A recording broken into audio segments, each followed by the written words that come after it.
Thanks for joining us this afternoon. We are here to talk about the Steak and Shake homicide, the homicide from Bell Fountain Road, a suspect who was taken into custody. This morning or this afternoon, you will hear from St. Louis County Prosecuting Attorney Melissa Price Smith, as well as St. Louis County Lieutenant Colonel Jerry Lohr, who is the commander of our Division of Criminal Investigation. Ms. Smith?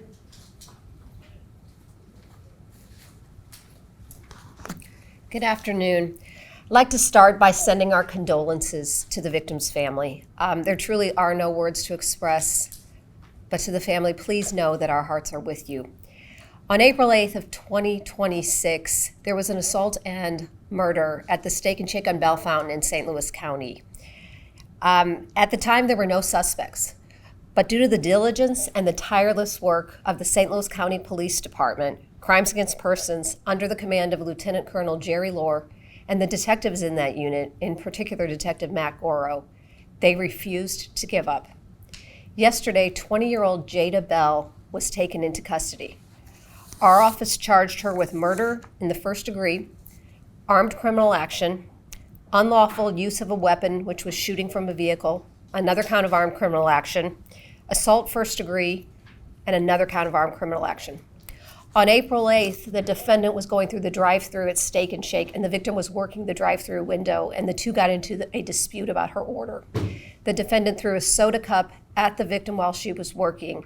The victim threw a soda back at her. The defendant then fired multiple rounds, killing the victim as she was working and hitting another worker, shooting him in the hand. The entire incident was caught on surveillance video, and investigation shows that the defendant's phone was located at that Steak and Shake during that time. I'm going to hand it over to Lieutenant Colonel Jerry Lohr for a little bit more details and to answer some questions.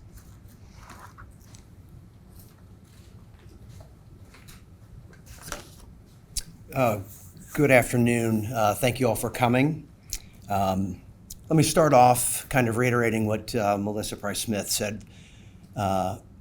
Obviously, our condolences go out to the Meekins family. I believe today is the day they laid to rest the victim, and I'm sure today is a tough day. Hopefully, the rest of this individual can provide the family with a little bit of comfort. On Saturday, I went to a vigil of remembrance held by the Crimes Victims Center, and I listened to Nakia Danforth, the mother of Isaiah, who was a homicide victim.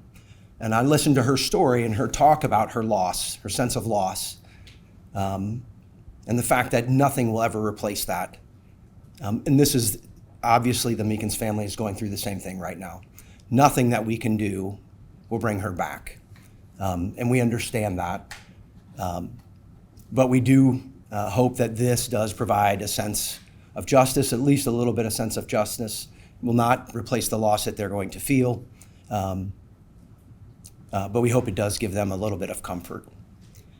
I'd like to take a minute to thank the detectives that worked this case. You heard Melissa Price Smith refer to Detective Matt Goro. Kind of a side note, Detective Goro's father was my first sergeant when I came on the department. And it's been kind of satisfying on a personal level to watch his son. So Detective Sergeant Goro, who kind of mentored me, taught me when I came on the department, it's neat to watch his son grow up and to be able to follow in his father's footsteps. Detective Goro has done a phenomenal job, has worked tirelessly to bring this case to where it is today. I'd also like to thank the Prosecuting Attorney's Office. Obviously, our relationship with the Prosecuting Attorney's Office is important to us. And while we don't always agree on cases, we don't always agree on the evidence that we may need, we're able to kind of have those conversations and work together to come to a resolution so that we're able to provide justice to the victims of our communities. To the criminals out there, understand that we will pursue you relentlessly. So those individuals in our communities that perpetrate violent acts on others, we will pursue you relentlessly. I'm happy to answer any questions that I can. How did you track down the suspect and where did you finally arrest her?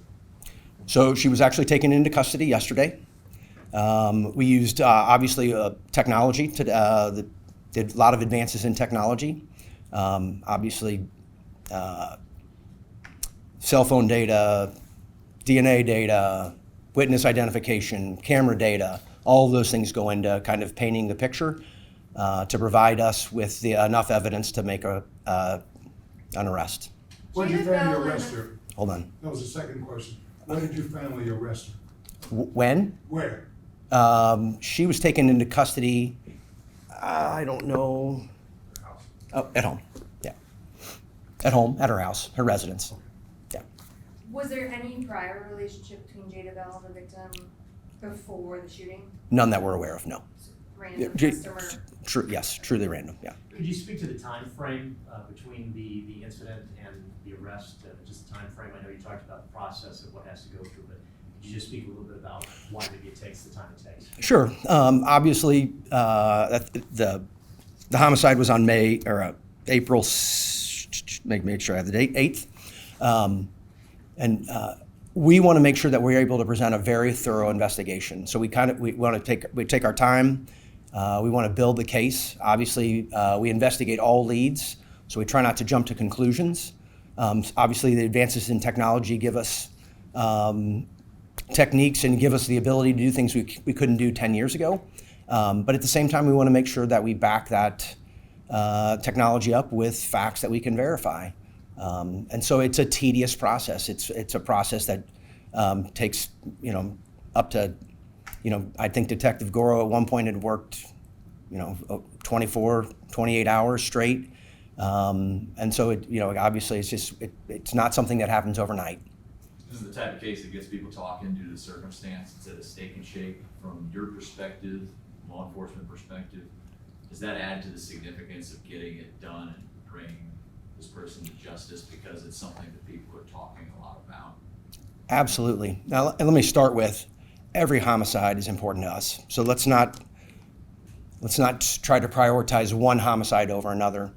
I think to date we've investigated 18 homicides, and every one of those to us is important as they're all equally important.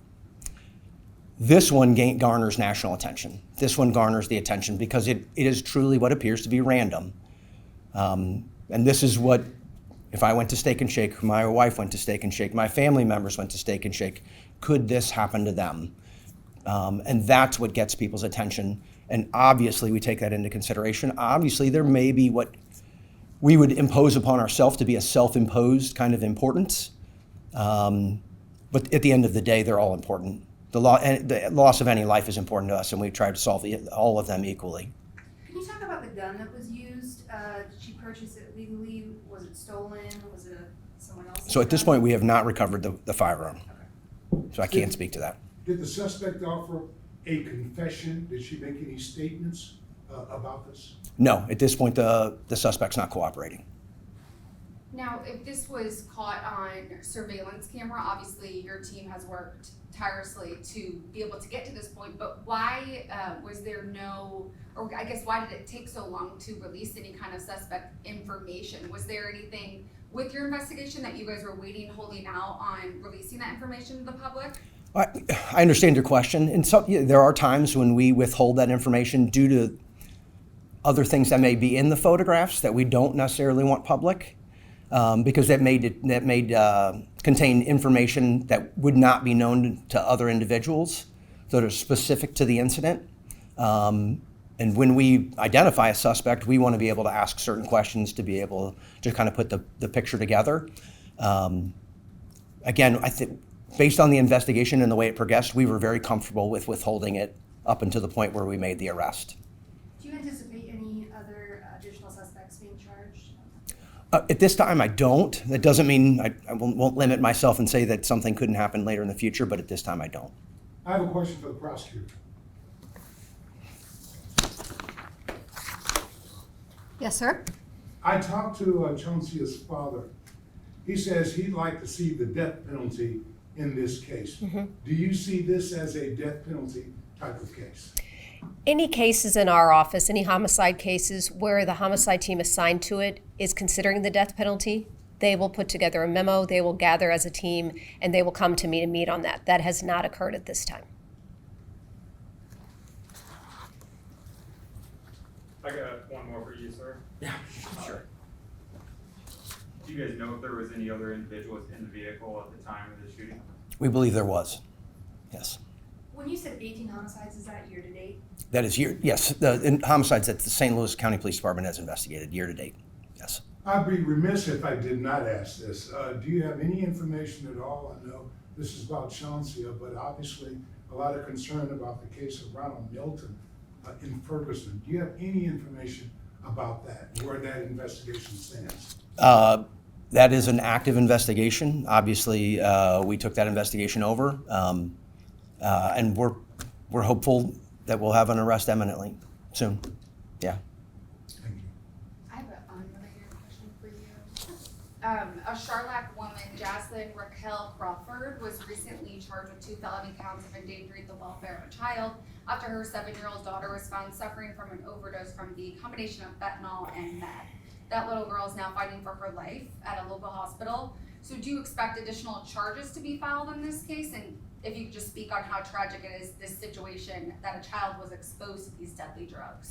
Well, it's extremely tragic anytime a child is exposed to drugs. And the scariest thing of all, even the smallest amount of fentanyl and these deadly drugs, if a child were to touch the dust of it, touch their mouth, where they just touch the bare minimum, they're able to overdose on that amount. So it is a huge tragedy when that happens. And obviously we are praying for her recovery. At this time, I do not anticipate additional charges. However, if more evidence comes forward, we will absolutely consider them.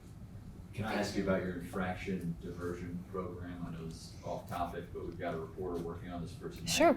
Can you explain for someone who's never heard of this program, why is this so critical? Because, I think you mentioned it before, but a minor traffic ticket really can derail somebody's life in the legal world. Absolutely. And this traffic diversion program is designed, we had about 6,000 plus old traffic tickets. And what we are doing, actually starting yesterday, letters have gone out to these people who have old traffic tickets from 2021 to about 2024. We're starting with that time period. And they are receiving letters. They can actually take a class, complete a class, and then not get the points. Their insurance doesn't rise, and then the case is dismissed once there's successful completion of the class. So they really have the opportunity to get it taken care of, not have it looming, and not have the increased insurance costs. If there were a critic to say, this sounds like you're just letting people off the hook, what would you say to that, and what does accountability look like in this program? I would say this is giving people an opportunity to take care of business with their traffic tickets. This only deals with minor eligible traffic violations. It does not deal with leaving the scene of an accident, with high-speed cases, DWIs. It is to help the community, help take care of old tickets, to help keep people get back on their feet and not worry about these old minor traffic tickets. Back to the topic of the day, was there anything we didn't ask you about regarding this tragedy? No, like Colonel Lohr said, it is such a tragedy. This woman was doing her job at a Steak and Shake, and the defendant was upset over a food order. There really are no words for this type of violence, and I am so sorry to this family that they are burying their loved one today for something so senseless. And I cannot, though, give enough credit to the St. Louis County Police, the work that they did on a case like this that started out with no suspects, and they didn't give up. They got on it immediately, and someone is in custody for it. It doesn't take back what happened. The family will suffer their loss regardless of the fact she's in custody, but it is such horrible, tragic, senseless violence. What's your thoughts about the seeming increase of violent crime? We've seen a number of murders in North County. I'll ask both of you to comment on that. Crime nationwide has gone down, and as Colonel Lohr said, though, they have investigated, 18 homicides this year. So it's too many for us in St. Louis County. What do I say about it? Thank God we have great police departments, but we have got to work with the community and speak with our youth sooner. And that's one of the reasons why I and people in my office are speaking to high schools, including for 3 hours this morning, and talking to young people in the community about other options, about how easy it is to get involved with the wrong people, and about making good choices with friends and avoiding violence. Because the sooner we talk to these kids and the sooner we engage them in conversation, that's what's going to help. By the time they get to our office as a homicide defendant, we can't help anymore. But if we can help sooner, that's the goal. I think Melissa Price Smith hit the nail on the head. It feels as though there's been an uptick in violent crime. I know April has been as far as homicides go, April's been a busy month for us. We're hoping that trends down or stops altogether. Let me take an opportunity to thank our community, because our community does a great job of assisting us with solving these types of crimes. My call to the community would be let's try to prevent them. Let's work with our youth. Let's focus on de-escalating. Let's focus on trying to take a deep breath. Unfortunately, we had a homicide that occurred this morning between two known suspects, individuals that have known each other, and it's over an argument, and it escalates to the point where there's gun violence. Didn't have to happen, shouldn't have happened. And again, now we have another homicide. And so my call to action would be as a community, let's take a deep breath. Let's work on walking away. Let's take the high road, however you want to phrase, whatever cliche, whatever phrase you want to call it. Let's work on those kind of things. But again, I can't say our relationship with the PA's office, a relationship with the community, is what allows us to be able to do what we do. And so I'd like to thank those folks involved. Thank you. Everybody. Yep. Thank you. All right.